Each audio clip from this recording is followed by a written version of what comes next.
Di tengah gurun pasir yang membentang luas, dan peradaban yang belum mengenal cahaya wahyu, terbitlah Islam sebagai rahmat bagi semesta alam. Cahaya itu dibawa oleh seorang Rasul pilihan, Muhammad Shallallahu Alaihi Wasallam. Manusia agung yang membawa pesan cinta, keadilan, dan kebenaran. Dalam perjalanan dakwahnya, beliau tidak berjalan sendirian. Allah, dalam kebijaksanaannya, memilih 10 manusia luar biasa yang tidak hanya menjadi pengikut, tetapi juga pelita terang yang menyebarkan ajaran Islam ke segala penjuru dunia. Mereka adalah 10 sahabat Nabi Muhammad yang mendapat janji surga langsung dari lisan suci Rasulullah. Sebuah kehormatan yang hanya diberikan kepada mereka yang memiliki keimanan kokoh, keberanian luar biasa, dan pengorbanan tanpa batas demi tegaknya kalimat tauhid. Setiap dari mereka membawa keistimewaan yang melengkapi kisah perjuangan Islam, menjadikan nama mereka abadi dalam sejarah umat manusia. Di antara mereka adalah Abu Bakar As-Siddiq, yang lembut namun tegas dalam kebenaran. Umar bin Khattab, singa Allah yang kokoh seperti gunung. Utsman bin Affan, yang pemurah bagaikan hujan di tanah gersang. Ali bin Abi Thalib, pemilik pedang Zulfikar, yang gagah namun berhati lembut. Kemudian Zubair bin Awam, Sa'id bin Abi Waqqas, Talha bin Ubaidillah, Sa'id bin Zaid, Abdurrahman bin Auf dan Abu Ubaidah bin Al-Jarrah. Setiap satu dari 10 ini adalah bintang yang memancarkan sinar teladan, membimbing umat manusia menuju jalan surganya Allah Ta'ala. Perjalanan mereka tidaklah mudah. Mereka menghadapi cobaan yang berat, cemoohan dari kaum musyrik, dan peperangan yang menguji nyawa. Namun, keimanan mereka tak tergoyahkan, karena di hati mereka terukir keyakinan bahwa janji Allah adalah benar. Ini adalah kisah tentang 10 manusia luar biasa, 10 bintang yang menerangi malam kegelapan. 10 nama yang mengajarkan kepada kita tentang iman, perjuangan, dan cinta kepada Allah dan Rasul-Nya. Dari perjuangan mereka, kita belajar bahwa surga tidak diraih dengan kemewahan, melainkan dengan ketulusan hati, pengorbanan, dan amal yang tak terputus. Mari kita membuka lembaran kisah mereka, menyelami keteladanan yang tak lekang oleh zaman, dan mengambil hikmah dari perjalanan 10 sahabat Nabi yang dijanjikan surga. Kisah 10 sahabat Nabi Muhammad yang dijamin masuk surga atau yang dikenal sebagai Al-Asyrah Al-Mubasyirin Bil Jannah. Nama-nama mereka disebutkan langsung oleh Rasulullah Shallallahu Alaihi Wasallam dalam sebuah hadis yang diriwayatkan oleh At-Tirmidzi dan lainnya. Untuk membuka pertemuan kita kali ini, mari kita ucapkan ayatul basmalah.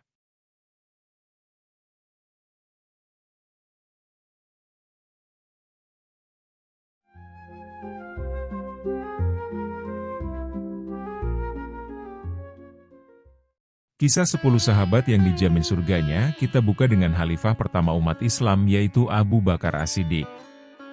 Abu Bakar adalah sahabat pertama yang memeluk Islam dari kalangan dewasa. Ia adalah sahabat terdekat Nabi Muhammad, dan orang yang menemani beliau dalam hijrah ke Madinah. Abu Bakar dikenal karena sifatnya yang lembut, jujur, dan sangat dermawan. Ia menginfakkan seluruh hartanya di jalan Allah tanpa ragu. Setelah wafatnya Nabi, ia menjadi khalifah pertama yang memimpin umat Islam dengan keadilan dan kebijaksanaan. Nama lengkapnya adalah Abdullah bin Abi Quhafah, namun lebih dikenal dengan Abu Bakar As-Siddiq. Ia lahir sekitar 573 Masehi 2 tahun lebih muda dari Nabi Muhammad. Ayahnya bernama Utsman bin Amir atau Abi Quhafah, dan ibunya bernama Salma binti Sahar atau Ummul Khair. Ia berasal dari suku Quraisy yang terpandang, yaitu Bani Taim, yang dikenal karena kejujuran dan keteguhannya dalam menjaga kehormatan. Abu Bakar dikenal sebagai seorang yang jujur, lembut hati, dan penuh kasih sayang. Sebelum masuk Islam, ia adalah seorang pedagang kain yang sukses. Kepribadiannya yang rendah hati membuatnya dihormati oleh orang-orang Quraisy. Ia tidak pernah menyembah berhala, bahkan sebelum datangnya Islam, karena menganggap perbuatan itu tidak masuk akal. Abu Bakar adalah orang pertama dari kalangan dewasa yang memeluk Islam. Ketika Nabi Muhammad mengajaknya kepada Islam, Abu Bakar tanpa ragu langsung menerima dakwah tersebut. Ia berkata, "Demi Allah, aku tidak pernah meragukan kebenaranmu sejak aku mengenalmu." Setelah masuk Islam, Abu Bakar langsung berdakwah kepada teman-teman dan keluarganya. Melalui ajakannya, beberapa sahabat besar seperti Utsman bin Affan, Zubair bin Awam, Abdurrahman bin Auf, Sa'ad bin Abi Waqqas, dan Talhah bin Ubaidillah juga memeluk Islam. Abu Bakar mengorbankan seluruh hartanya untuk Islam. Ia membeli dan membebaskan banyak budak muslim yang disiksa oleh tuannya karena memeluk Islam. Salah satu budak yang dibebaskannya adalah Bilal bin Rabah, seorang muazin Rasulullah yang terkenal. Pada peristiwa hijrah, Abu Bakar menawarkan seluruh hartanya dan dirinya untuk mendampingi Rasulullah ketika mereka bersembunyi di Gua Sur. Abu Bakar berkata, "Ya Rasulullah, janganlah engkau khawatir. Allah bersama kita." Perjalanan hijrah itu membuktikan betapa besar cinta dan pengorbanan Abu Bakar kepada Nabi. Abu Bakar mendapatkan gelar As-Siddiq yang selalu membenarkan karena ia selalu membenarkan Rasulullah tanpa ragu. Ketika peristiwa Isra Miraj, saat banyak orang Quraisy mencemooh Nabi, Abu Bakar dengan tegas berkata, "Jika Muhammad yang mengatakannya, maka itu benar." Kepercayaannya yang teguh kepada Rasulullah menjadi teladan bagi umat Islam. Abu Bakar turut serta dalam hampir semua peperangan bersama Rasulullah, termasuk Perang Badar, Uhud, Khandaq, dan Tabuk. Ia selalu berada di sisi Rasulullah, memberikan dukungan moral dan materi. Dalam Perang Tabuk, Abu Bakar menyerahkan seluruh hartanya untuk membantu kaum muslimin, hingga ia hanya menyisakan Allah dan Rasul-Nya sebagai bekalnya. Setelah wafatnya Rasulullah SAW, Abu Bakar dipilih oleh para sahabat sebagai khalifah pertama. Keputusannya menjadi pemimpin saat itu sangat penting, karena umat Islam sedang menghadapi ancaman dari kaum yang murtad dan klaim nabi palsu. Abu Bakar memimpin dengan bijaksana, mengirim pasukan untuk memerangi pemberontakan, dan memperkuat persatuan umat Islam. Ia juga memastikan bahwa perintah Rasulullah untuk mengirim pasukan di bawah pimpinan Usamah bin Zaid tetap dilaksanakan, meskipun banyak yang meragukan keputusan itu. Ini menunjukkan keteguhannya dalam menegakkan amanah Rasulullah. Di masa Abu Bakar, banyak penghafal Al-Quran yang gugur dalam Perang Yamamah. Atas saran Umar bin Khattab, Abu Bakar memerintahkan Zaid bin Sabit untuk mengumpulkan Al-Quran dalam bentuk mushaf. Ini menjadi tonggak penting dalam menjaga keaslian Al-Quran hingga saat ini. Abu Bakar wafat pada tahun 13 Hijriah atau 634 Masehi dalam usia 63 tahun, sama seperti usia Rasulullah saat wafat. Ia dimakamkan di samping makam Rasulullah di Madinah. Sebelum wafat, ia berwasiat agar Umar bin Khattab menjadi penggantinya sebagai khalifah. Abu Bakar adalah teladan dalam keimanan, ketulusan, dan pengorbanan. Ia adalah sahabat yang paling dekat dengan Rasulullah dan sosok yang dicintai oleh Allah dan Rasul-Nya. Keteguhan hatinya, kedermawanannya, dan kepemimpinannya menjadi inspirasi bagi setiap muslim sepanjang masa. Umar bin Khattab menyampaikan, "Seandainya iman seluruh umat manusia diletakkan di satu timbangan, dan iman Abu Bakar di timbangan lain, maka iman Abu Bakar lebih berat."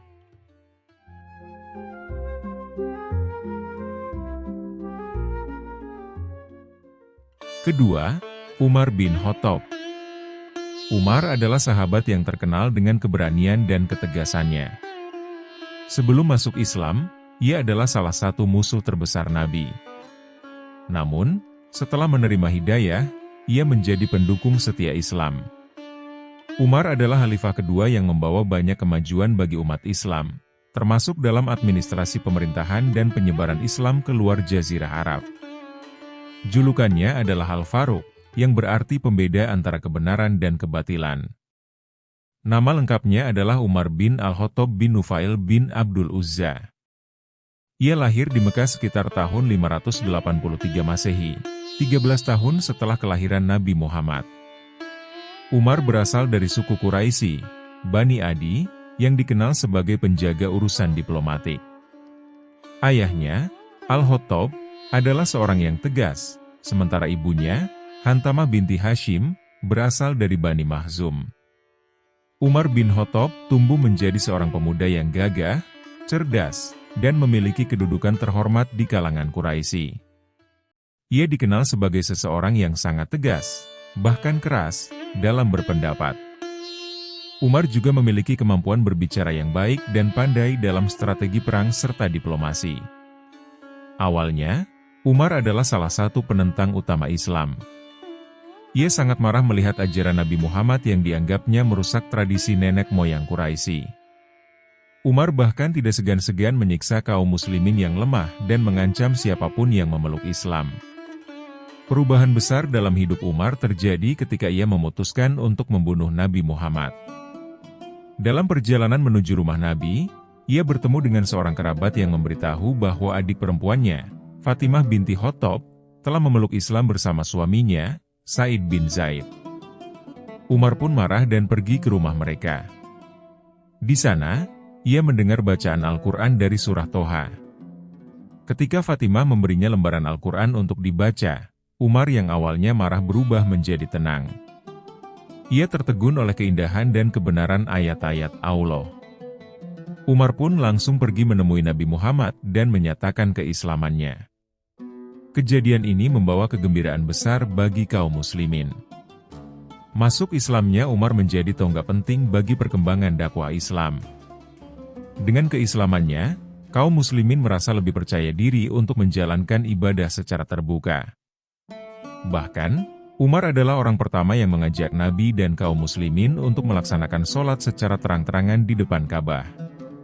Setelah masuk Islam, Umar diberi julukan Al-Faruq, pembeda antara kebenaran dan kebatilan karena keberaniannya dalam menegakkan kebenaran dan melindungi umat Islam dari kezaliman.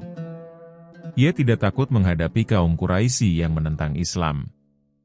Umar bin Khattab ikut serta dalam hampir semua pertempuran besar bersama Nabi Muhammad, termasuk Perang Badar, Uhud, Handak, dan lainnya. Ia dikenal karena keberaniannya di medan perang dan kecerdasannya dalam memberikan masukan strategis. Dalam perjanjian Hudaybiyah, Umar sempat mempertanyakan mengapa Nabi menerima perjanjian yang tampaknya merugikan kaum muslimin. Namun, setelah memahami hikmahnya, ia menerima keputusan tersebut dengan sepenuh hati. Setelah wafatnya Abu Bakar As-Siddiq, Umar bin Khattab diangkat menjadi khalifah kedua pada tahun 13 Hijriah atau 634 Masehi. Masa kepemimpinannya adalah salah satu periode paling gemilang dalam sejarah Islam. Selama 10 tahun pemerintahannya, Umar membawa perubahan besar yang meliputi aspek keagamaan, sosial, ekonomi, dan politik. Prestasi Umar sebagai khalifah. 1. Ekspansi wilayah Islam. Umar berhasil memperluas wilayah kekhalifahan Islam hingga mencakup Persia, Romawi Timur, Syam yang di dalamnya mencakup Suriah, Palestina, dan sekitarnya, dan Mesir. Dalam ekspansi ini, Umar menekankan pentingnya perlakuan adil terhadap penduduk yang ditaklukkan. 2. Administrasi pemerintahan. Umar adalah pelopor dalam administrasi pemerintahan. Ia mendirikan lembaga-lembaga seperti Baitul Mal atau Perbendaharaan Negara, sistem penggajian untuk tentara, dan pengelolaan zakat. 3. Keadilan dan kebijaksanaan. Umar dikenal karena keadilannya. Ia sering menyamar untuk berkeliling di malam hari guna melihat kondisi rakyatnya. Jika menemukan seseorang yang menderita, ia langsung memberikan bantuan. 4. Penanggalan Hijriah.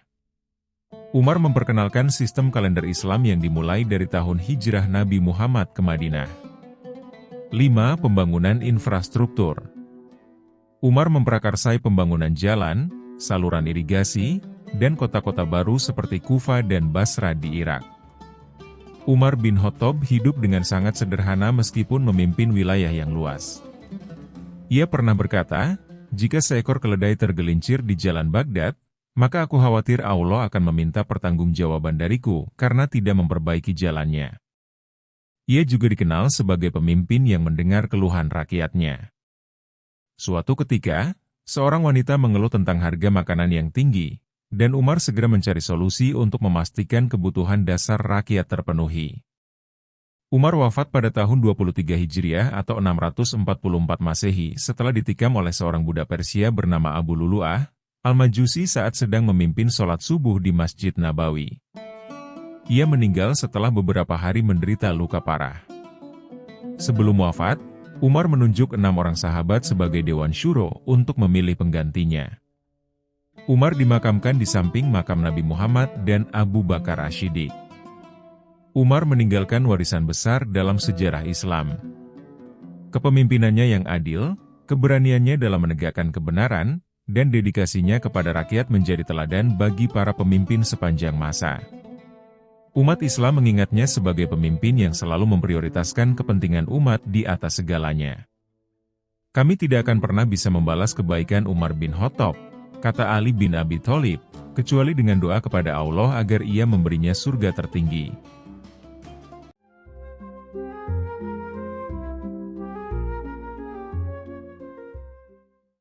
Ketiga, Utsman bin Affan.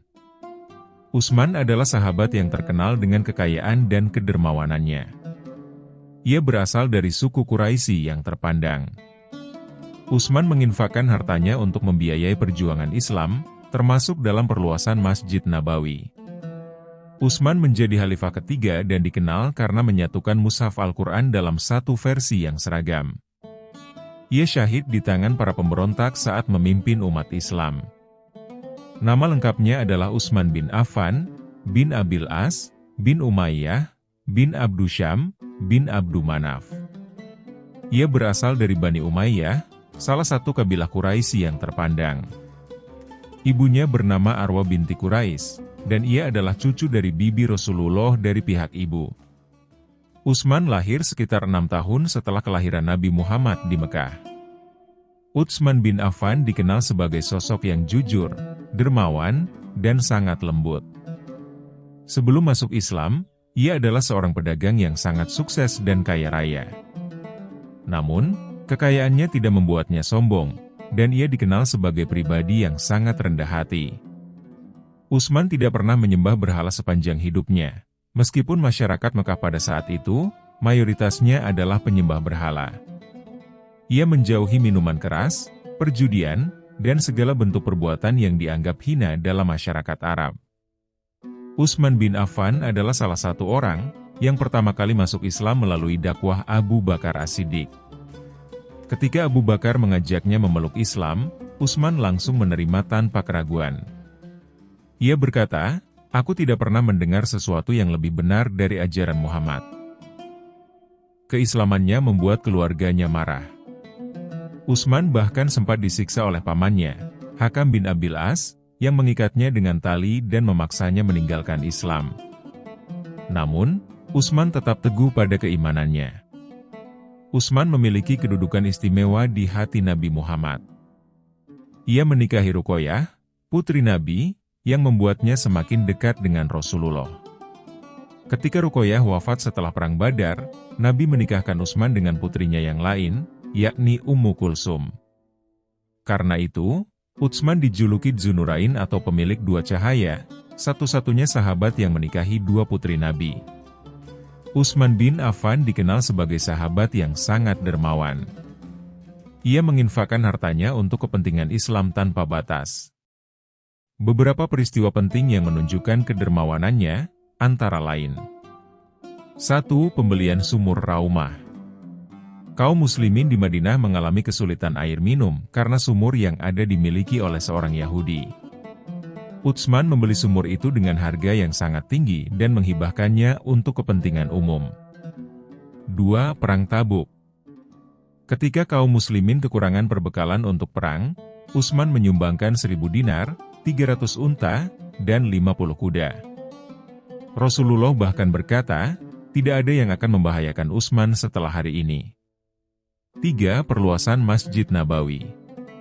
Ketika Masjid Nabawi tidak lagi cukup menampung jumlah kaum muslimin, Utsman membeli tanah di sekitar masjid untuk memperluasnya. Utsman bin Affan menjadi khalifah ketiga setelah Umar bin Khattab wafat pada tahun 23 Hijriah atau 644 Masehi. Masa pemerintahannya berlangsung selama 12 tahun, yang terbagi menjadi 2 periode besar. Periode pertama, kemajuan dan kesejahteraan. 1. Ekspansi wilayah Islam. Di bawah kepemimpinan Utsman, wilayah Islam meluas hingga mencakup Persia, Afrika Utara, Armenia, dan Asia Tengah. Ia mengirim pasukan untuk menaklukkan wilayah baru dan memperkuat kekuasaan Islam. 2. Kodifikasi Al-Quran. Utsman adalah sosok yang berperan besar dalam menjaga keaslian Al-Quran. Ketika terjadi perbedaan bacaan di berbagai wilayah, ia memerintahkan Zaid bin Tsabit dan para sahabat lainnya untuk menyusun mushaf standar. Mushaf Utsmani ini kemudian disalin dan disebarkan ke seluruh wilayah Islam.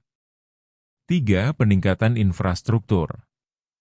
Utsman memperluas jaringan irigasi, membangun jalan, dan mendorong pengembangan perdagangan. Kebijakannya membawa kemakmuran besar bagi umat Islam. Periode kedua, tantangan dan fitnah. Pada paruh kedua masa pemerintahannya, Utsman menghadapi banyak tantangan. Beberapa gubernurnya dituduh melakukan penyalahgunaan kekuasaan, meskipun Utsman tetap berusaha menjalankan pemerintahan dengan adil. Kelompok pemberontak dari berbagai wilayah mulai menyebarkan fitnah dan menghasut rakyat. Pemberontakan akhirnya mencapai puncaknya ketika sekelompok pemberontak mengepung rumah Utsman di Madinah. Meskipun Utsman memiliki kesempatan untuk melawan, ia menolak menumpahkan darah sesama Muslim. Ia berkata, "Aku tidak akan menjadi orang pertama yang menumpahkan darah di antara umat Muhammad." Pada hari Jumat, 18 Zulhijjah 35 Hijriah atau 656 Masehi, Utsman dibunuh oleh para pemberontak di rumahnya. Ketika dibunuh, Utsman sedang membaca Al-Quran, dan darahnya jatuh pada ayat, "Maka Allah akan mencukupkan membela engkau terhadap mereka." Dia Maha mendengar lagi Maha mengetahui. Quran Surat Al-Baqarah ayat 137. Utsman bin Affan meninggalkan warisan besar bagi umat Islam, baik dalam bidang agama, pemerintahan, maupun akhlak. Kepemimpinannya yang penuh pengorbanan, kedermawanannya yang luar biasa, dan keteguhannya dalam menghadapi fitnah menjadi teladan bagi generasi setelahnya. Nabi Muhammad pernah bersabda, "Setiap nabi memiliki teman dekat, dan temanku di surga adalah Utsman." Hadis riwayat Tirmidzi.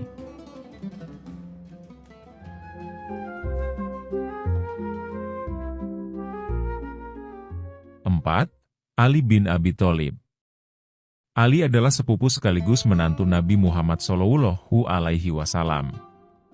Sejak kecil, ia tumbuh dalam asuhan Nabi.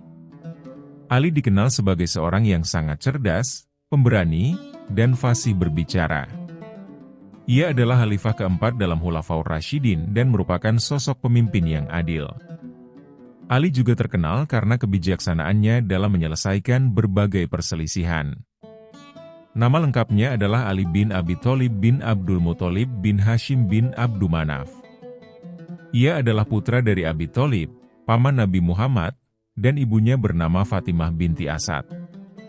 Ali bin Abi Thalib berasal dari Bani Hashim, keluarga terhormat di kalangan Quraisy. Ia lahir di Mekah pada tahun 600 Masehi, 10 tahun sebelum Nabi Muhammad menerima wahyu pertama.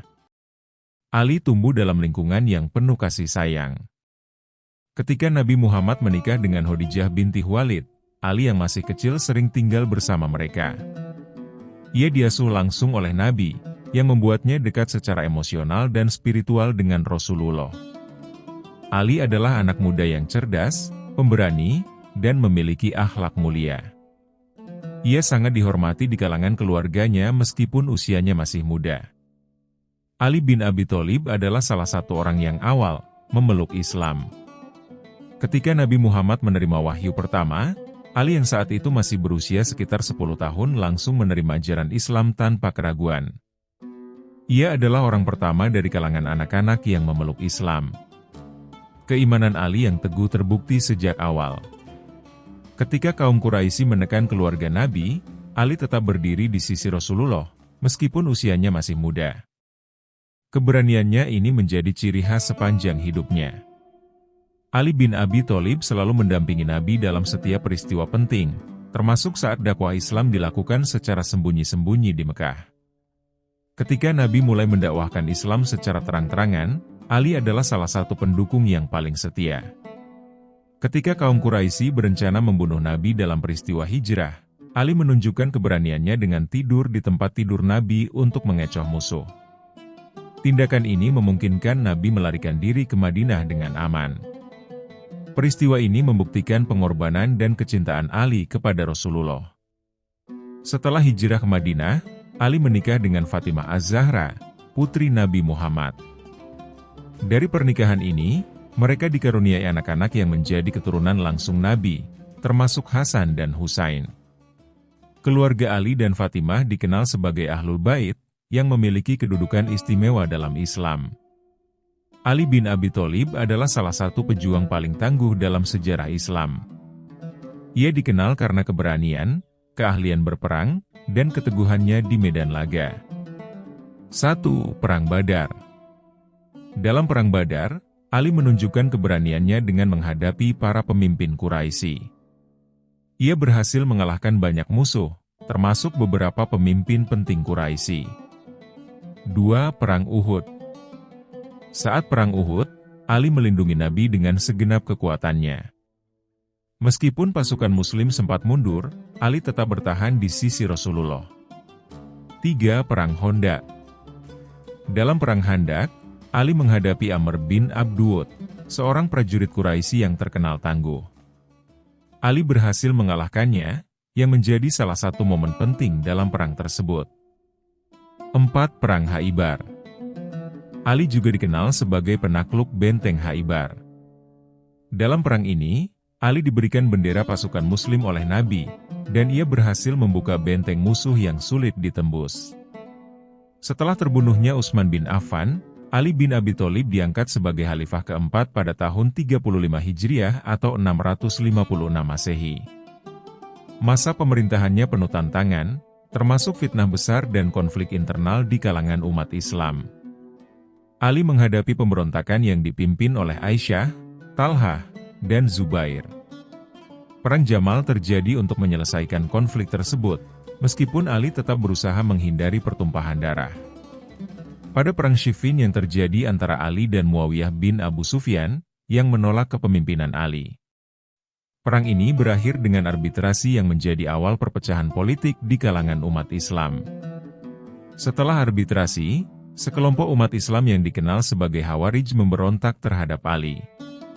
Ali berhasil mengalahkan mereka dalam Perang Nahrawan, tetapi perpecahan ini tetap menjadi tantangan besar. Ali bin Abi Thalib adalah sosok yang sangat cerdas dan memiliki ilmu yang mendalam. Ia adalah salah satu penghafal Al-Quran yang paling handal dan dikenal karena kefasihan dalam berbicara. Banyak ucapan bijaknya yang masih dikenang hingga kini, seperti kekayaan yang sejati adalah akal, bukan harta. Barang siapa yang memperbaiki hubungannya dengan Allah, maka Allah akan memperbaiki hubungannya dengan manusia. Ali juga memiliki pemahaman mendalam tentang hukum Islam, sehingga ia menjadi salah satu sumber rujukan dalam ilmu fikih dan tafsir. Ali bin Abi Thalib wafat pada tanggal 17 Ramadan 40 Hijriah atau 661 Masehi. Ia dibunuh oleh seorang Khawarij bernama Abdurrahman bin Muljam saat sedang sholat subuh di Masjid Kufah. Sebelum wafat, Ali memberikan wasiat kepada anak-anaknya untuk menjaga persatuan umat Islam dan selalu bertakwa kepada Allah. Warisan dan keteladanan Ali. Ali bin Abi Thalib meninggalkan warisan besar dalam sejarah Islam, baik dalam bidang kepemimpinan, keilmuan, maupun akhlak. Ia adalah teladan dalam keberanian, keadilan, dan ketaatan kepada Allah. Rasulullah Shallallahu Alaihi Wasallam pernah bersabda tentang Ali, "Engkau adalah bagian dariku, dan aku adalah bagian darimu." Hadis riwayat Bukhari dan Muslim.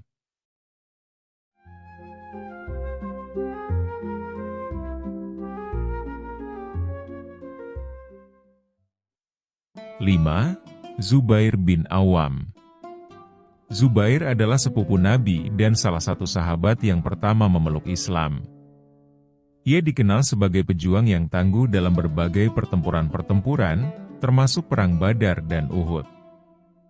Julukannya adalah Singa Allah, Zubair memiliki loyalitas tinggi kepada Rasulullah dan turut berperan besar dalam penyebaran Islam.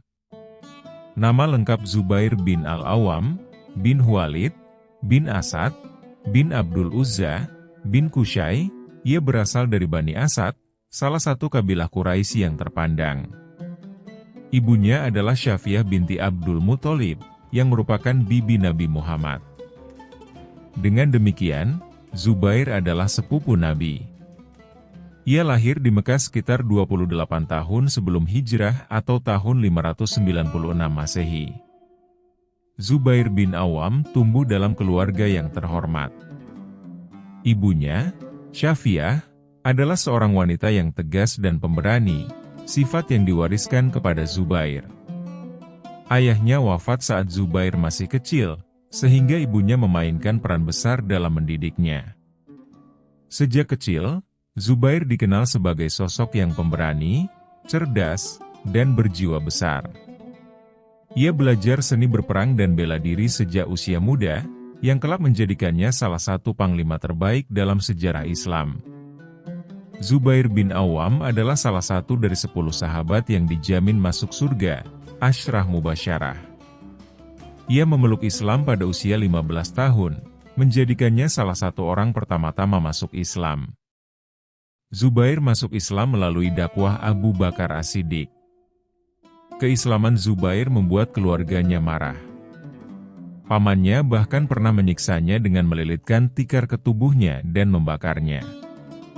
Namun, Zubair tetap teguh pada imannya dan berkata, "Aku tidak akan pernah meninggalkan Islam, meskipun kalian membakarku." Sebagai sepupu Nabi, Zubair memiliki kedekatan khusus dengan beliau. Rasulullah sangat mencintai Zubair dan menghormatinya atas keberanian dan pengorbanannya. Ia juga merupakan suami dari Asma, binti Abu Bakar, putri dari sahabat dekat Nabi. Zubair bin Awam dikenal sebagai salah satu sahabat yang paling pemberani. Ia berpartisipasi dalam hampir semua peperangan bersama Rasulullah Shallallahu Alaihi Wasallam. 1. Perang Badar. Dalam Perang Badar, Zubair menunjukkan keberanian luar biasa. Ia mengenakan serban kuning, yang membuat Rasulullah menyebutnya sebagai salah satu pasukan malaikat yang turun membantu umat Islam. 2. Perang Uhud. Di Perang Uhud, Zubair tetap teguh di medan perang meskipun pasukan Muslim sempat kacau. Ia melindungi Nabi dari serangan musuh dan menjadi salah satu sahabat yang tidak mundur dari medan laga. 3. Perang Khandaq. Ketika kaum Quraisy dan sekutunya mengepung Madinah, Zubair menjadi mata-mata Muslim yang mengintai musuh.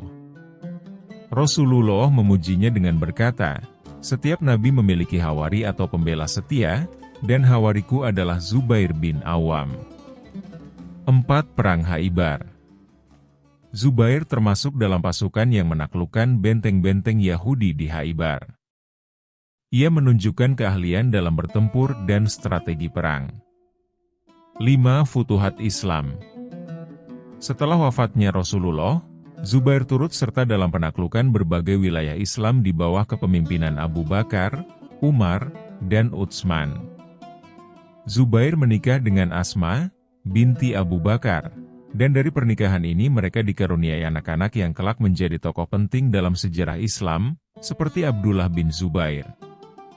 Zubair adalah seorang ayah yang penuh kasih sayang dan mendidik anak-anaknya dengan nilai-nilai keberanian dan ketakwaan. Zubair adalah seorang saudagar yang sukses, tetapi kekayaannya tidak membuatnya sombong. Ia sering menginfakkan hartanya di jalan Allah dan membantu kaum muslimin yang membutuhkan. Meskipun kaya, Zubair hidup sederhana dan tidak pernah terpikat oleh kemewahan dunia. Setelah wafatnya Utsman bin Affan, Zubair bin Awam mendukung Ali bin Abi Thalib sebagai khalifah. Namun, ia kemudian terlibat dalam konflik yang dikenal sebagai Perang Jamal, di mana Zubair dan Talha awalnya bergabung dengan Aisyah untuk menuntut keadilan atas pembunuhan Utsman. Ketika Perang Jamal akan dimulai, Ali mengingatkan Zubair akan sabda Rasulullah. "Engkau akan bertempur melawan Ali, padahal engkau dalam keadaan zalim." Mendengar ini, Zubair segera menarik diri dari medan perang, menyadari bahwa ia telah keliru. Setelah meninggalkan medan perang Jamal, Zubair pergi ke Wadi Siba. Namun, seorang pembunuh bayaran bernama Amr bin Jarmus membunuhnya secara licik saat ia sedang sholat. Ketika berita wafatnya sampai kepada Ali bin Abi Thalib, Ali menangis dan berkata, "Berikan kabar gembira kepada pembunuh Zubair bahwa ia akan masuk neraka." Zubair bin Awam wafat pada tahun 36 Hijriah atau tahun 656 Masehi dalam usia sekitar 60 tahun. Zubair bin Awam adalah simbol keberanian, kesetiaan, dan pengorbanan. Rasulullah bersabda, 10 orang dijamin masuk surga, Abu Bakar di surga, Umar di surga, Utsman di surga, Ali di surga, Talha di surga, Zubair di surga, Abdurrahman bin Auf di surga, Sa'id di surga, Sa'idi di surga, dan Abu Ubaidah di surga. Hadis riwayat Tirmidzi. Keberanian Zubair, pengorbanannya untuk Islam, dan dedikasinya kepada Rasulullah Shallallahu Alaihi Wasallam menjadikannya teladan sepanjang masa. Semoga kita dapat meneladani keimanan dan keberanian Zubair bin Awam. Amin.